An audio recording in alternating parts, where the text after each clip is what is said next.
All right, at 10:03, I'm going to say the pledge. Al, would you like to say the pledge?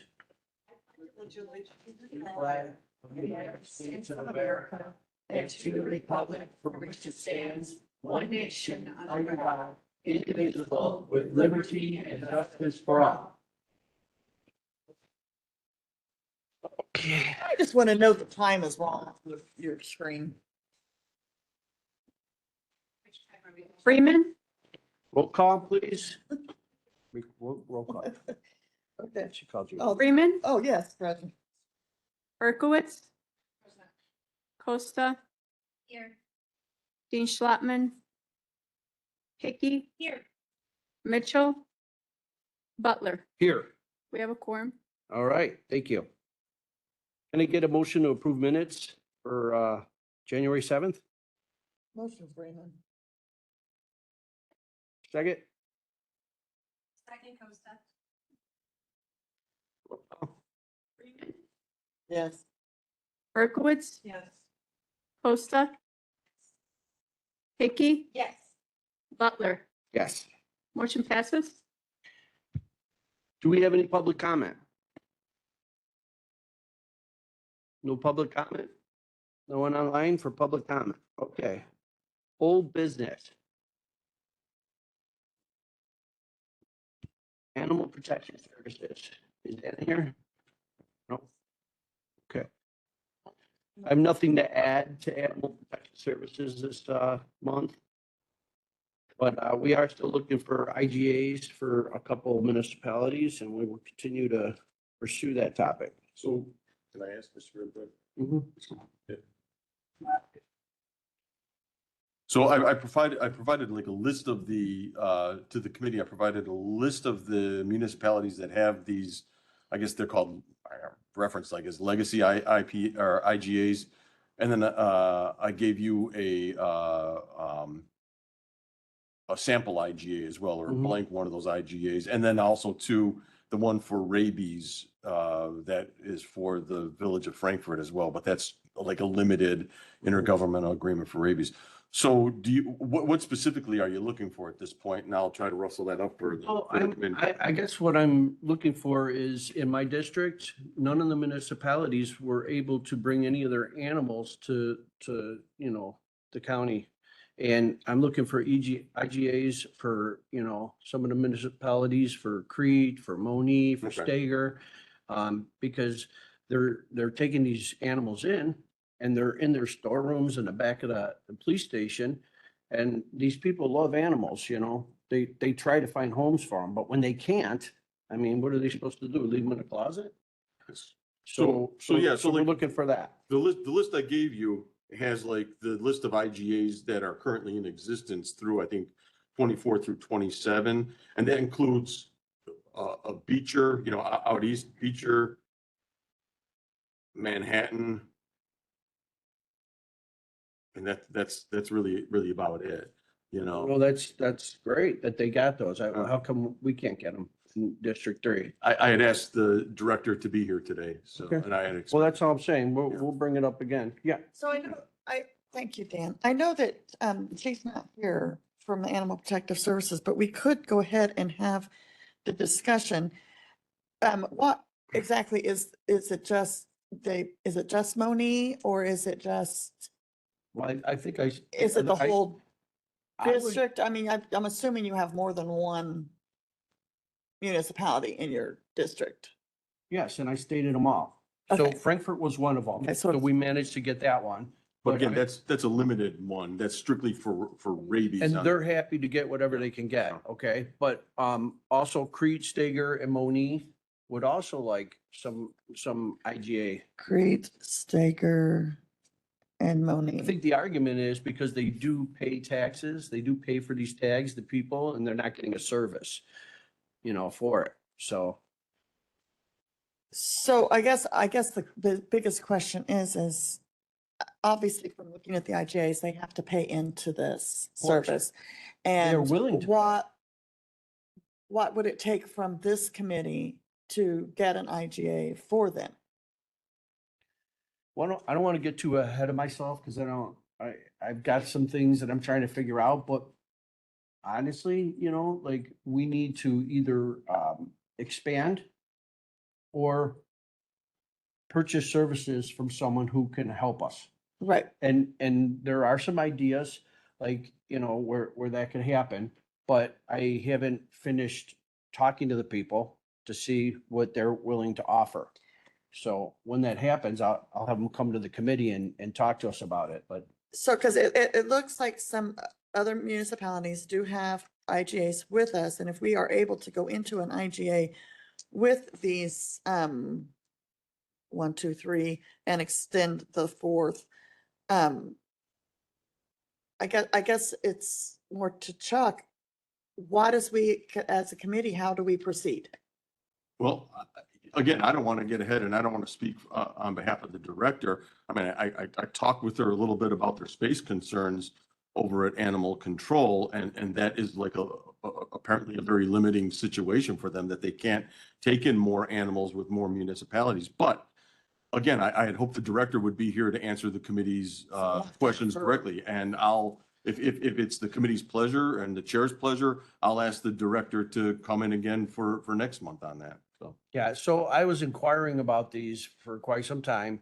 And, I was actually told at one time that there was a service that we used that we could transfer the animals to. Well, recently, through my inquiries with the auditor and with, staff, there are none. So that was basically what I've been trying to find out. I wanted to know who that IGA was with and how much were we paying for it? Because if that was in place, why wouldn't every municipality have the option to pay into it to use it? Okay, but apparently it doesn't exist. So now we have to think of something different. So I guess we'll just have to, leave this on the table until the proposal comes. I have to ask if the county executives in the back of the room, could you answer any of these questions about? Nope. Oh, well, there she is. She's here. I know you just stepped in, but she just got here too. Hi, we're talking about you. I mean, I know this is I will tell you that, Well, oh, sorry, hold on. yes, I will tell you, Chairman, that this is becoming finding homes for animals is becoming a really big issue throughout the county. And so I know you can kind of direct what we're doing right now, because you have the exact company and everything, but it's not from lack of effort here. I just want you to know that, because we get calls all over, and there's a lot of strays, there's a lot of lost dogs. And when they come to us, we don't have a facility that can hold as many as probably people would like. Yeah, So, so, I- and I have a problem with that. Yeah. I have a problem with the fact that we built a brand new facility that doesn't house animals. So. Well, that would have to be discussed with the And- previous and- board. But I'm comfortable with yeah. that there being a facility Yeah. for the staff Mhm. to manage. But what I personally don't want to see is a $10 million facility for housing dogs centrally located in Will County. What I would rather see is that the existing building remain, that it be used by the staff, and that there be dog pounds located in remote, like 5 different locations around. Because just like for the police, when they have to transfer a prisoner from the east side, which I'm a little sensitive because that's my district, it's hard to get police to be able to patrol, because it takes them so long by the time they bring in a prisoner that you only get 2 guys covering that whole area. And for maybe half a night, you only got 1. Yeah. So if you have the dog pounds, which we would appoint a dog master and a pound master, and that would be in charge, and that would be county, but we could work with our municipalities for them to house it, and they would be happy to do so. And then you could have towns like Beecher even, and Stager and Moni, all going to that remote location that is in their area of the county. That is my suggestion. And I appreciate the concept. Would the municipalities then share the cost of housing, because again, when you're housing animals, that just like other things, they have requirements and restrictions and expectations and, you know, So, would yeah, we, Yeah, okay. actually, as. Everything costs money. As all. the Ideas municip- cost money. As all the municipalities are willing to do, they all are willing to pay us to take the animal. They also would be willing to be paid by the other municipalities, whichever one takes it. They would also like to see some funding coming back from the county, since we do collect the taxes for that, and No. some help. Well, We don't- with the- we don't- With the there's no- licensing for the, we for don't- the rabies tax. Yeah, the rabies Okay. tax, that funds it, so the taxpayer dollars. So we are fully funded by rabies taxes. That's our staff, it's the facility, the maintenance of it. So yeah, it is fully funded. So again, that's so, you know, we don't have to use the general funds to, Well, the pound master is usually appointed by the county. yeah, okay, So, yeah, oh, don't, no, would you like No. to speak to this? yeah. Well, Hold on one second. I'm getting there. I'm getting there. I'm sorry. Okay. Did you beat me to it? I was, all right. So Dan, I appreciate your perspective and, oh, I apologize, Member Butler. It's pretty informal here, so. I apologize. Oh, okay. I'm sorry. I'm Anna Payton. I'm the Minister for Will County Animal Protection Services. So I appreciate your perspective as far as having multiple locations. I think we need to look at the data and see what that shows. Also, you know, if you have examples of what you're looking at, if you want to share that with me, I can look into that further, but we don't refer to ourselves as pounds anymore. That's an antiquated term. And so I think it's important to recognize, as was mentioned, that it's a complex issue. And so not only do we have stray animals coming in, we have animals coming in due to legal situations, people that are into hospitals, arrested, so that it extends their length of stay, as well as people have an expectation of, okay, the animals have gone through their holding period legally, now what happens next? And so it's not, they just need to hold and then, and it's over with. It's what happens after that happens. So there's a lot of staffing that goes into that as far as if you're running adoption programs, if they're being transferred out. As was mentioned, this is an issue not only in our area, not only our state, but nationally, that animals are not moving through shelter systems. So if there's no place to go, then all these remote locations, and you're going to have animals with longer stays. And are they running adoption programs out of that? Are the municipalities running those programs? If our staff is doing that, we have now multi-campus across the county. There's a lot of complexities to it. So what I'm not saying your idea is wrong or bad. I'm saying we need to flush out the logistics and operational and financial side of that to know if that is the correct route. Because I agree with, I think everyone in this room can recognize that what was built for the building we're currently in was not appropriate. So we want to make sure that the investment that we're making for the county, for the citizens, for the animals is appropriate. So 5 years from now, we're not having this conversation again. We want to make sure that we're making the investment based on what our community needs are now and projected 20 years from now. So we are doing the right thing. Right, and I get what you're saying. We, the county board, will make that decision. So what I'm saying, when I say pound master, I'm using a term that is written when they discuss that sort of operation in township government. They haven't changed the terminology in the books. So when I say pound master, I'm just repeating what I read. So, you know. Okay, I And don't- as far as being politically correct, a lot of people here will know that I am not. I maybe have a limited vocabulary, just say words I know. So pound master is just identifying someone who takes care of that facility. And if you have another name for it, please let me know. Okay, I'm happy to review whatever ordinance or verbiage you're Okay. talking about. So this is an older, when they first set up, you know, what was animal control is they had pound masters and they had them at remote locations. That's the way it used to be set up. Somehow that, you know, just kind of, it's still done in some township style of government where we moved from a township style to an executive form of government. So, you know, we're a little different, but they haven't written the book on executive forms of government because there's only 3 counties in the state that are like that. So, Okay. not a lot of information about Okay. it. Okay. Fair enough. Yep. So, and as far as your attention and care, which I appreciate, but I can assure you that at these municipalities, these officers care very much about these animals. And so much that they store them in their police stations and they work very diligently at trying to find them homes. That's not even their job. Okay, so these people will take care of them. And I don't think that by making a huge facility in the middle of the county is the way to go. I would say that if you appointed protective animal facility managers, that sounds better, to operate those locations, in those different locations, that you would have some quality control, and that's how you can manage it.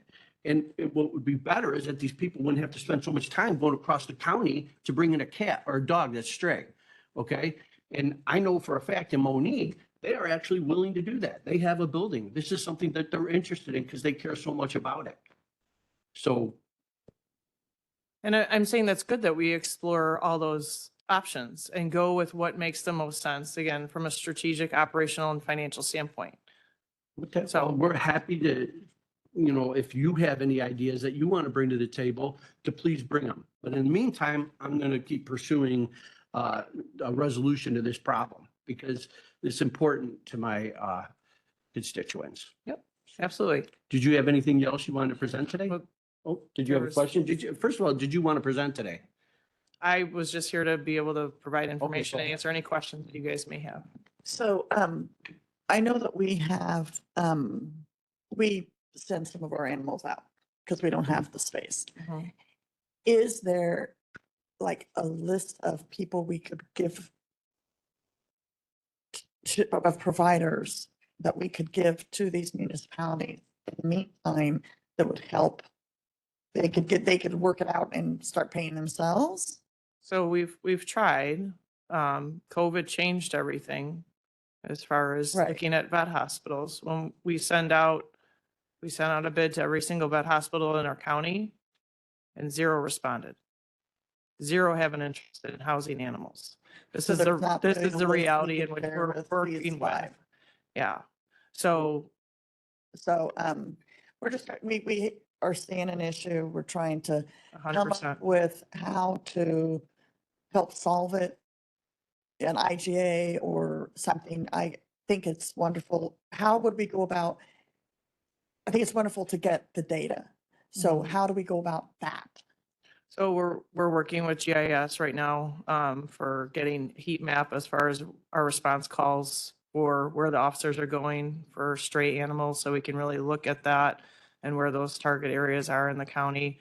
I think, looking back at the data as a reminder, this building is recently built. It was not built to house animals. There was only 5 dog kennels that was built in this For building. emergencies and We're rescues talking and- about 3% of that footprint was built. Now that's, as was mentioned, that's nobody here, right? This was previous administration, previous county board. We can't go back and fix that. All we can do is move forward. But when you look at our incoming animals back in 2022 was 575 animals.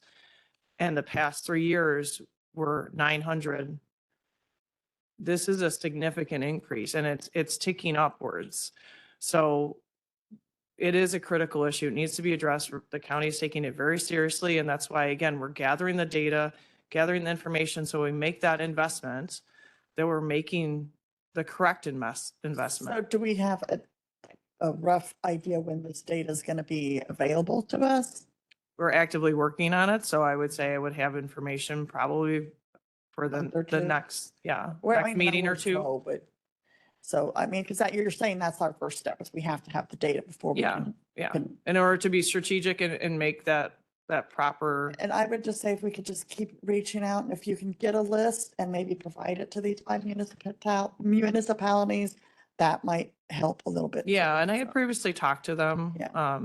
months ago and talked to them about it, and we're all in the same boat. Everyone's feeling the same stressors. And I'm happy to do whatever we can to work together Yeah. to have a positive resolution, but I also have to operate within the bandwidth of what I you can can't take in more animals and not provide humane housing. So, and finally, I just have to say, we do appreciate what you do and we are here for you. We feel your pain. We hear it from our constituents as well. So just keep us informed, let us know. Thank you. Yeah, absolutely. Okay, Julie, would you? Oh.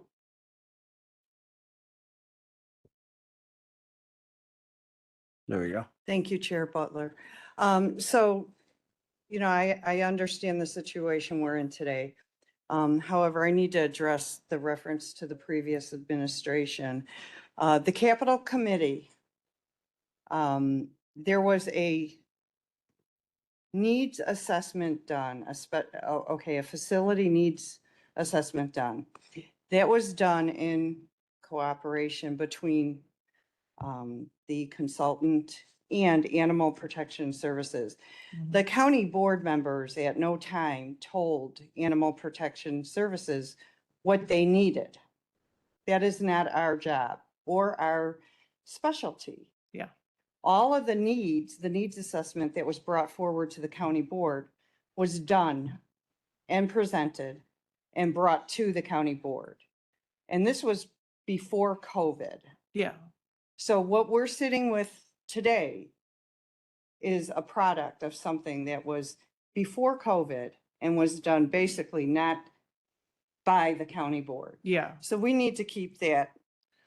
yeah. And I okay, did not that mean, is clear. I did not mean to insinuate that at all. So I apologize if that was the So- interpretation. I meant the previous administration for our department. Because yes, you are right. That's the Mhm. experts and that's who you guys are relying on to bring forward that information. So unfortunately, today, it seems like the needs assessment indicated that Animal Protection Services did not provide any long-term services, anything, right? Anything beyond a catch or accept an animal and then hold for a very short period of time. That seems to be the plan that came forward. And as a result, that's the type of facility we're dealing with. Yeah.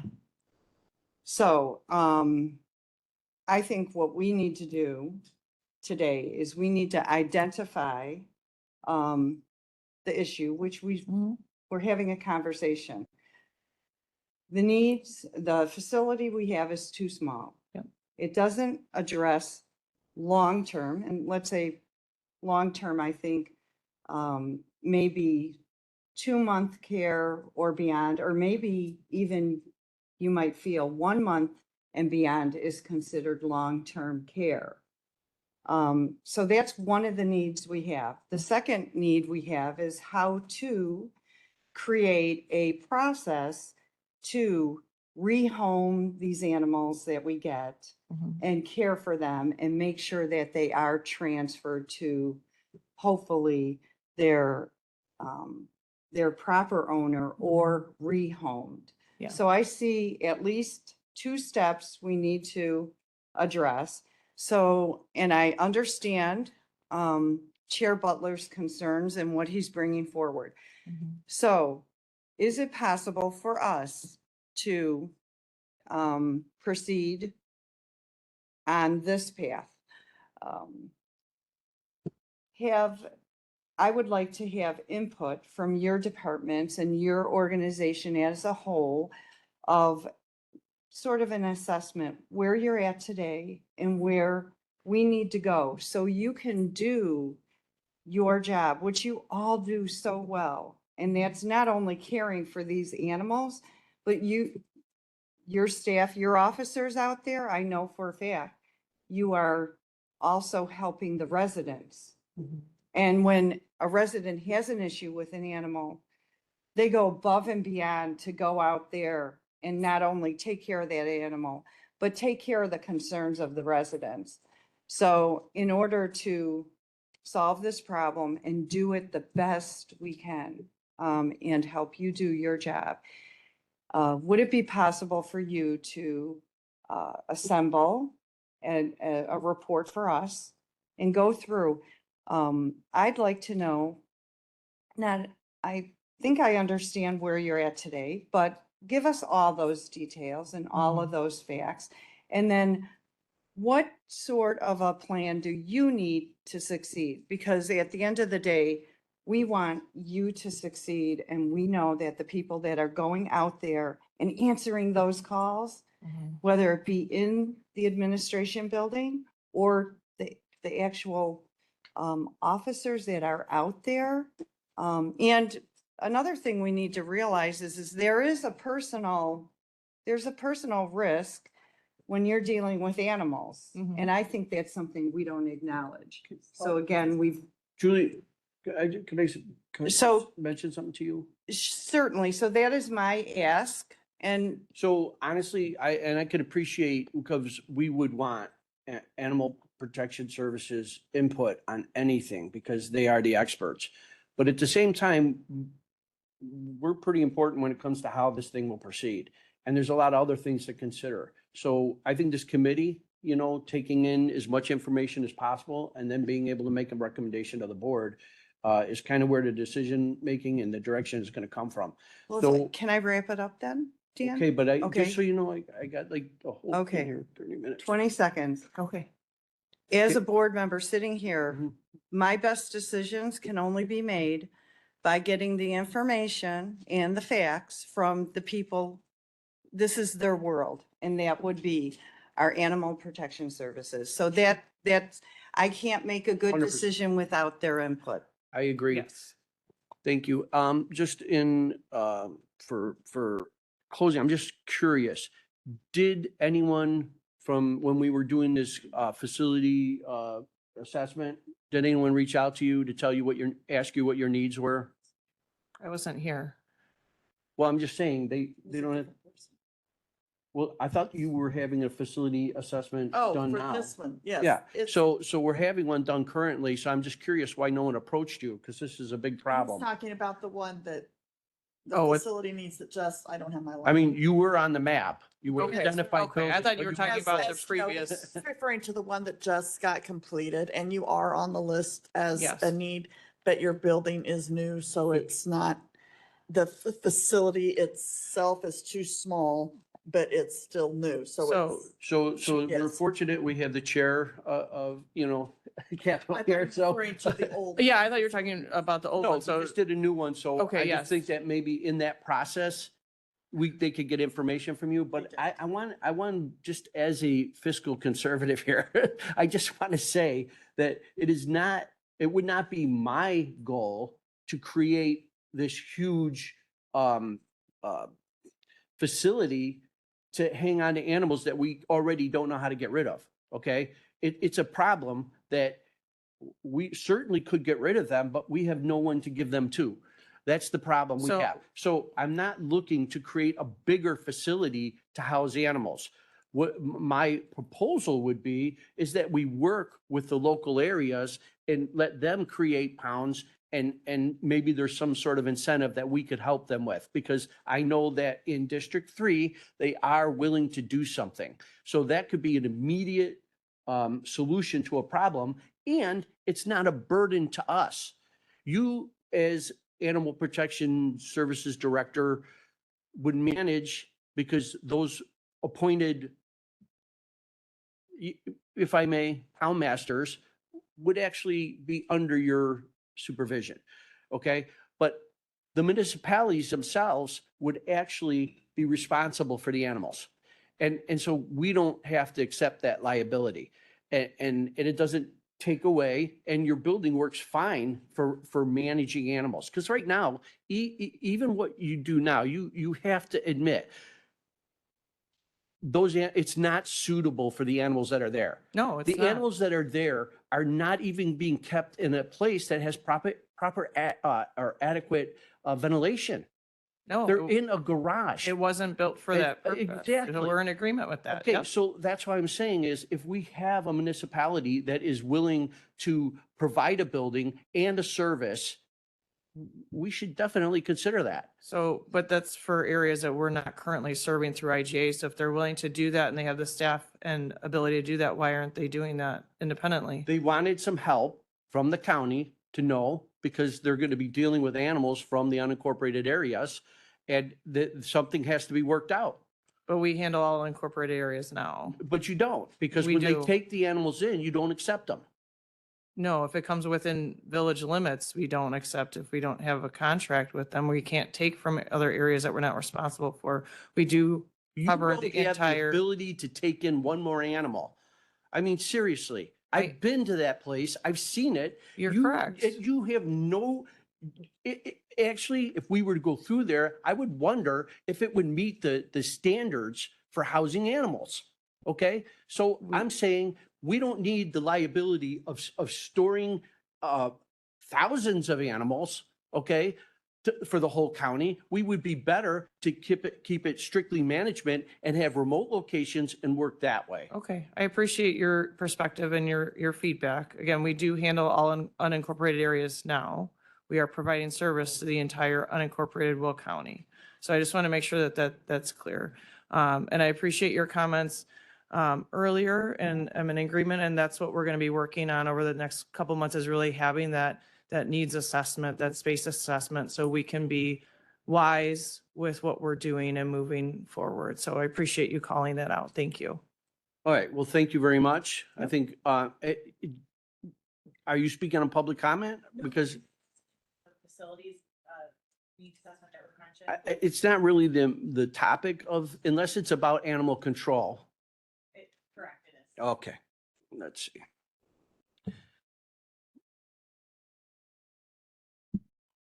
Thank you, Member Butler. I do want to say that, we have been working on completing our current update for our facilities needs, as well as staffing projections. And as we started that, we recognize that there are very niche needs out of animal protection services. So in that, we've been told, and we already know, right? Our facilities are not meeting our current needs. The one thing that is challenging and difficult is that this is not an easy problem to solve. We've been working on trying to figure out what a solution is. I'm glad to hear that you all as this committee are talking about it, because at this point, we're at the point where there's no bad ideas, right? But we need to make sure we're gathering information, gathering ideas to move forward appropriately. Thank you very much.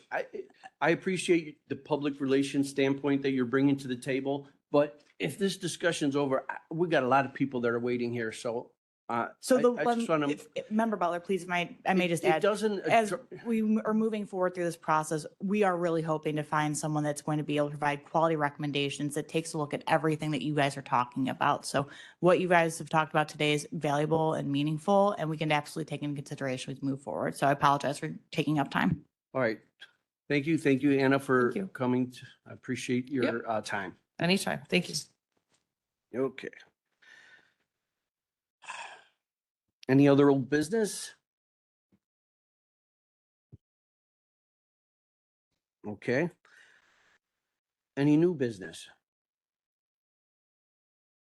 All right, we'll go into some informational reports. Maggie McDowell here for Sunny Hill.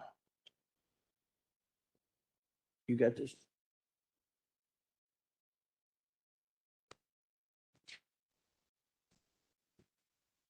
Good morning, everybody. I can make my my sharing of information fairly brief. So everybody received the informational report. I just want to touch on the first item there, just to acknowledge we had a major celebration for Dr. Marie Lindsay. The county executive presented her with a certificate and a plaque, and we got together with some of her former professionals. Dr. Lindsay was in the field as a nurse practitioner for over 30 years, and we just wanted to celebrate her amazing professional accomplishments. Dr. Lindsay was majorly involved and instrumental in developing the Nurse Practice Act way back in the day. She also was instrumental in spearheading the development of the Illinois Society for Advanced Practice Nurses, and she was subsequently elected as its first president. She also has a Dr. Marie Lindsay Legacy Scholarship Fund that's endowed in her name. So we just wanted to celebrate that with her husband and her family. So that happened back in January. Wanted to touch briefly on infection control, because obviously in our sector, this is something that is high on our priority list. Obviously, this is the season where we see a lot of acute respiratory illnesses. Fortunately, I'm happy to report that for Sunny Hill in particular, we have really not seen. I know there's a lot of activity going on in the community, and typically what's happening in the community ends up in our setting. Because obviously we have staff that come and go every day. We have family members that visit constantly. But I'm happy to report that the prevalence of acute respiratory infections for the season is actually very, very low. I think we only have 2 right now. So for this time of year, that's where we want to be. With the lower, the better. So again, we are working collaboratively and working very closely with the Will County Health Department, because obviously we are required to report any new infections. And really, this is typically the seasons for your flu, influenza A, influenza B.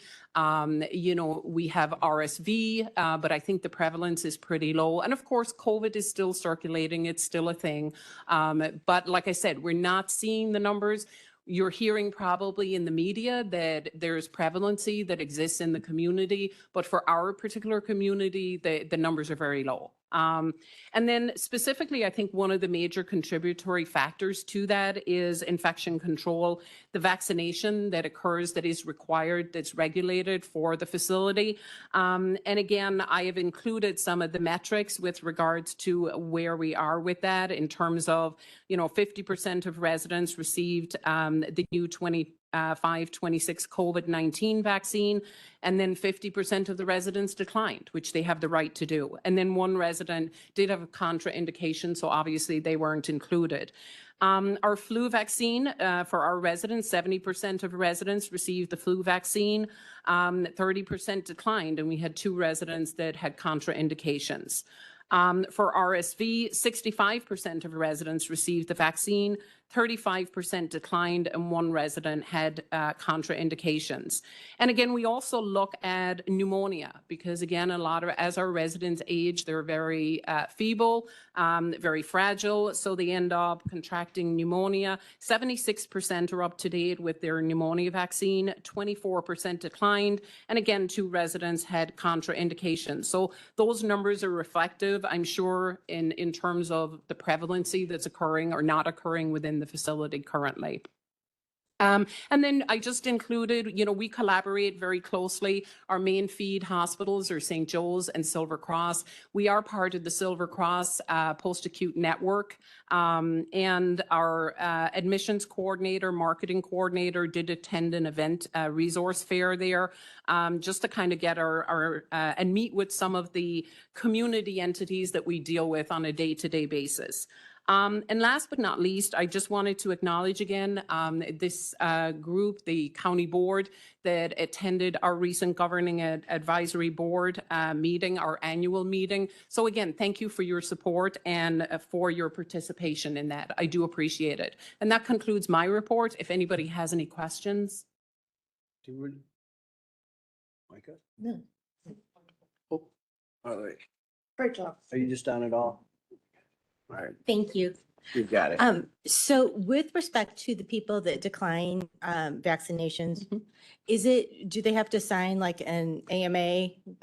They sign a consent or declination form. It Okay. is a formal consent and it is a formal declination. And our infection preventionist has all that documentation on record. Perfect. Yeah, so we look at that. And again, because of our point-click care, our electronic documentation tracking surveillance system, it kind of combines all of that so that we're able to track that information very easily and have those metrics readily available.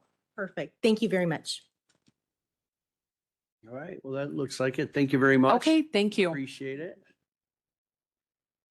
Okay. Next, Board of Health, Elizabeth Balata.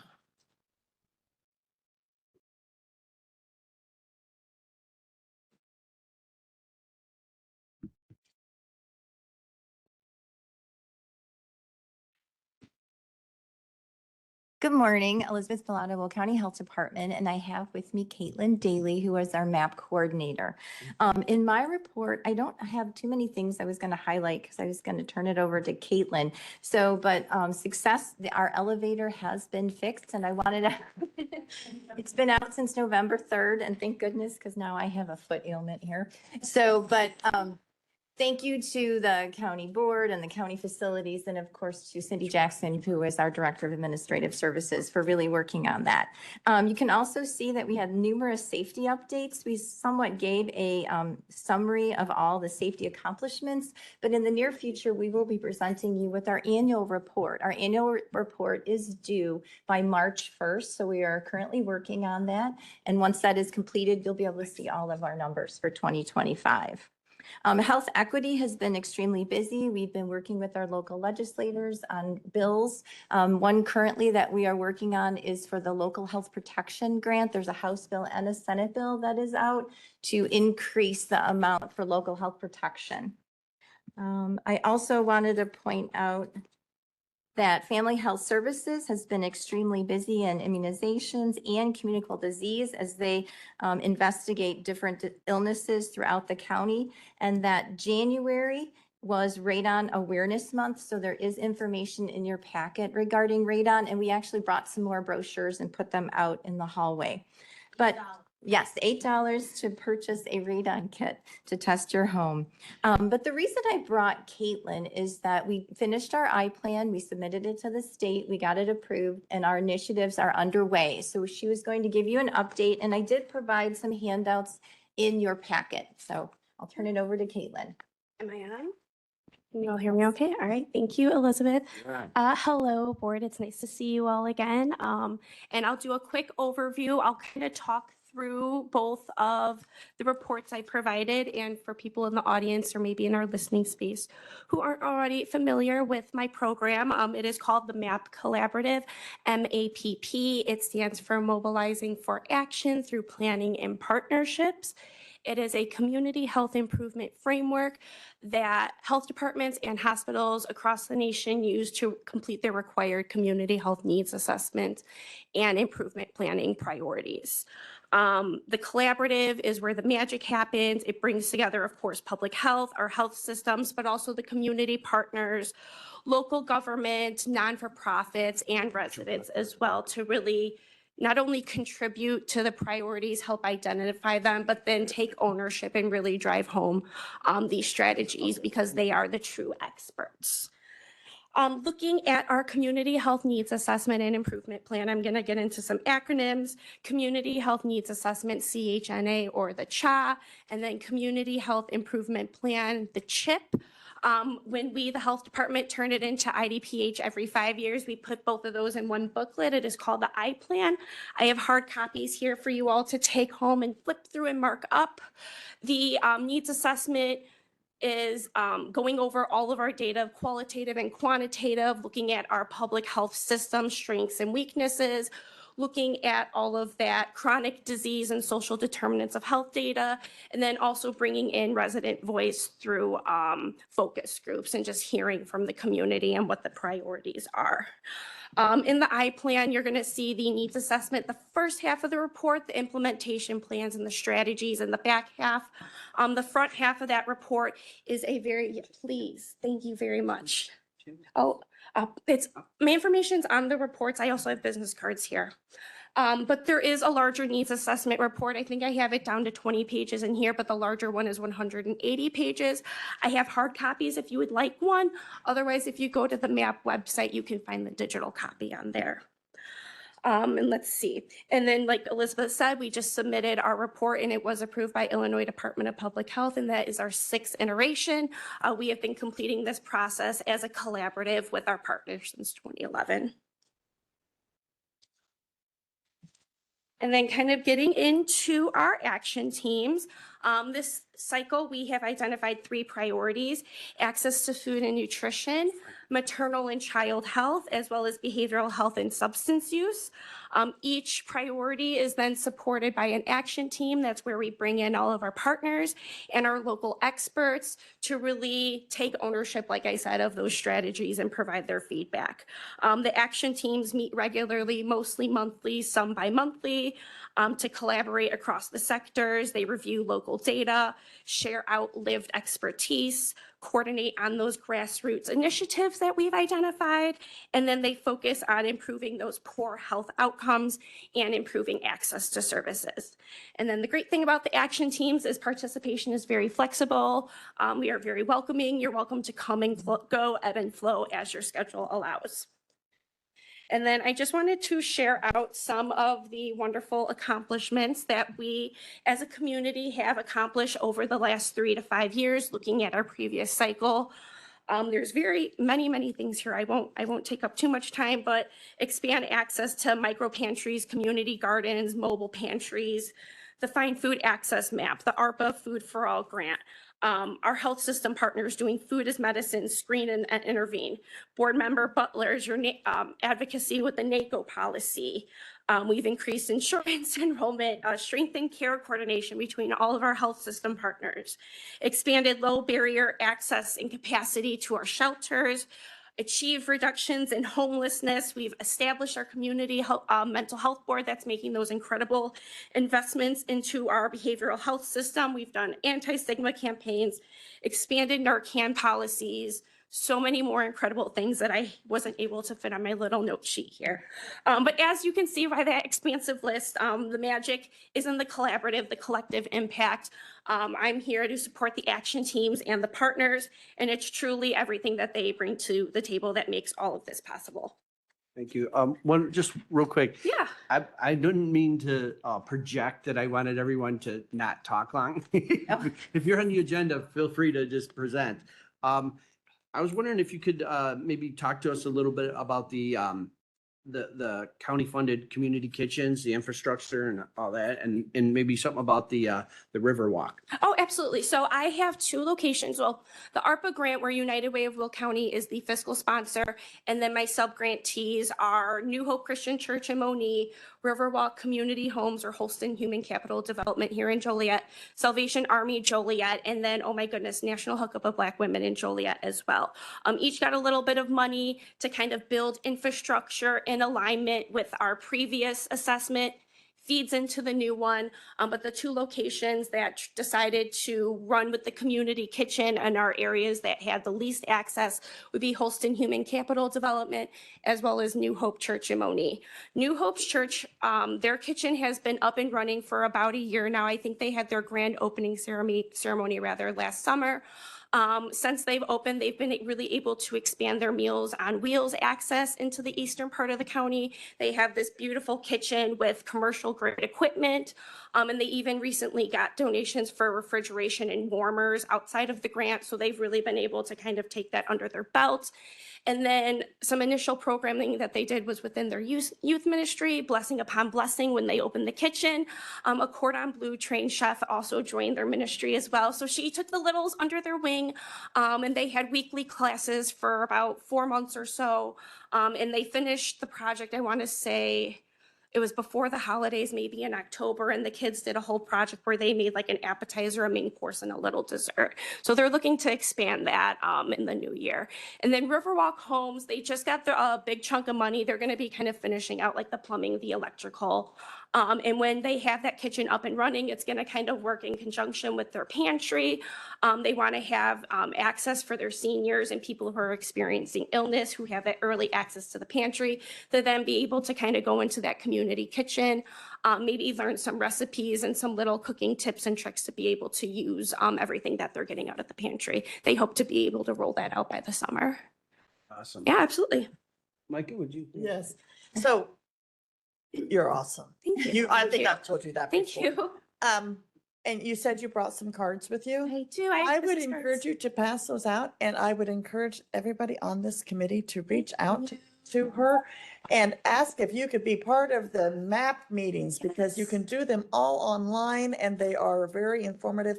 And the part that she is referring to about the collaboration, you get to hear what the other providers in the area, what they're seeing and what they're needing. And I think that's the biggest, to me, that's one of the biggest parts of MAP is the collaboration. Yeah, part. absolutely. So that was all. I just want to encourage everybody to ask if you can be part of that Thank you. MAP Thank you. I meeting appreciate because it. it's very informative. Thank you. Kelly, 1 second. There you go. Thank you so much.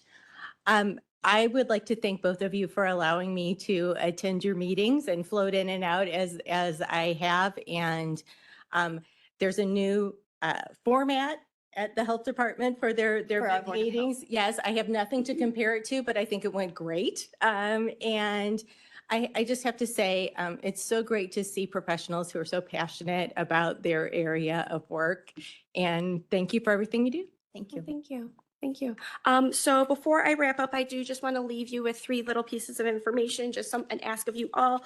So I please ask, just familiarize yourself with the priorities, and if you find one that, speaks to your heart, maybe become a steward of that mission. I don't expect you to know all the nuts and bolts and all the fine details, but at least be somewhat familiar with the 3 priorities.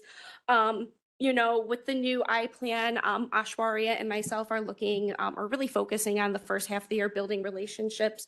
We're looking for opportunities to engage with new partners, like school boards, municipal boards. So if you're aware of any entities that might be interested in learning about the MAP Collaborative or have a piece that they can contribute to the action team, you have my information, please send them my way. And then if you're ever become aware of any funding opportunities that align with our mission, please send them our way so I can continue to expand and support all these wonderful ideas. Thank you. Well, thank you so much. Yeah, It's absolutely. a great program. I Thank you. love it, community participation. Yeah. So is there any more questions? All right, well, thank you both. Thank you. Okay, Thank you. Dr. Kathleen Burke, we missed you last month. Thank you. Looks like you're almost barely made it back. Still feeling under the weather? No, this is protection from everybody else. Oh, okay. I'm immune, I gotcha. so it's working. So I've Good. been healthy for a while, so I'm really happy about that. Okay. Let me move over here. Yeah, this one. Because I miss you guys too. I like to. And the first thing I want to talk to you about is my role is changing. It's changed. It's expanded to include all of behavioral health. So both the mental health side and the substance use side. And as Caitlin was saying, collaboration and community. So my role is to develop the relationships in the external community, which I've done on the opioid side for years. Now, we really want people to understand what we offer in the behavioral health division. It's the marriage between substance and mental health. I'm really happy about that. So in your packet was the first slide tells you a bit about what we offer, because sometimes people don't recognize that or understand that. And so I wanted to point out that we offer behavioral health therapy for psychiatric services to adults, children, and adolescents. And we have 3 locations. We are located in Bolingbrook at our northern branch, which is booming. We are located in our Easter branch with Moni, which is still really quiet, and Joliet. And that includes both individual and group services. We have another very successful school-based program that has expanded to Plainfield. We're in Lockport, Joliet, and Plainfield, and we're in high demand, let's put it that way. If we had more staff, we'd have people in many, many places. It's very helpful to be able to provide therapy services into school because the kids are there and access doesn't become a problem. So the other thing, we do court assessments and support domestic, juvenile, probation, and drug court. So I know many of you might know about our drug court, that we have supported that, but we're also supporting now domestic violence and probation. We have a mobile crisis response that goes out on crisis individuals. That's a state-run program, and we're a part of that to respond immediately when there's a psychiatric problem. We have our substance use treatment and recovery services and our substance use initiative And that's our Narcan. That's the pop-ups that you see, and the education that I do when I'm training. So did anybody know all that? This is a quiz, okay? No. Just I wanted to, I don't know what everyone knows, and so I thought I'd do the baseline. What's new? The first thing that's new is my role. I put in here just a listing of the things that I'll be doing. So I'm not going to go through all that. You can go through it at your leisure. But in case there's something you want me to do, you'll know. If it's not on here, we'll add it. So thank you. And then the division highlights. The most exciting thing is that we now have a new substance use treatment and recovery coordinator, Samantha Ortega Hughes. You want to stand, Samantha? Has joined the staff. And we're very, very excited to have her. She will be re-energizing the substance use therapeutic services. And I have been taking her to all the number of collaborations that I'm at. So you'll see her at some of the committee meetings too. Our intake department, I'm really proud of that because that has facilitated the ability to take clients in quickly. So if someone needs services, they call the intake department and they are able to schedule that person for services within a week. We've never been there. And so, and I'm grateful for the 708 funding for the department that has added staff, because you can't be faster if you don't have enough people, right? That's worked very successfully. And that's part of, we've seen 145% increase in Bolingbrook because we have staff out there.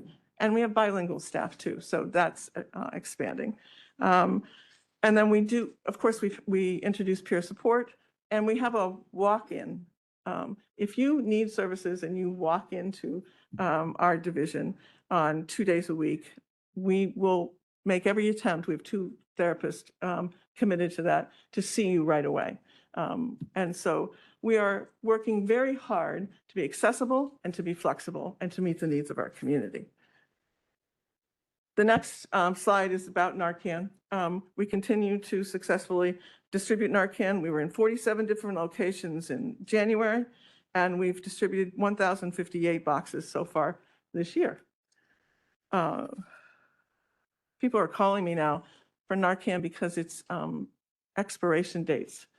The expiration was 2. So I've gotten a lot of calls from the police departments and the school districts and our county too, to switch the Narcan out. So we're busy doing that. We had no deaths in December or January. We had 4 in December. We had no opioid overdose deaths in January. Now, the update is till 1/12/26. That could change the next time I present the data. We go based on the coroner's report, and that it was updated last on January 12th. And you have the pop-up locations if you're interested in where we were last month. January was Substance Use Disorder Treatment Month. It's meant to bring awareness. I hope I bring awareness, and in our community, in our county, we work very hard to have awareness in that way. And then we have a new naloxone. This you might see and it might confuse you. So the state of Illinois provides us with our Narcan, and our Narcan comes from Emergent, which is the manufacturer who's really had the only manufacturer of Narcan.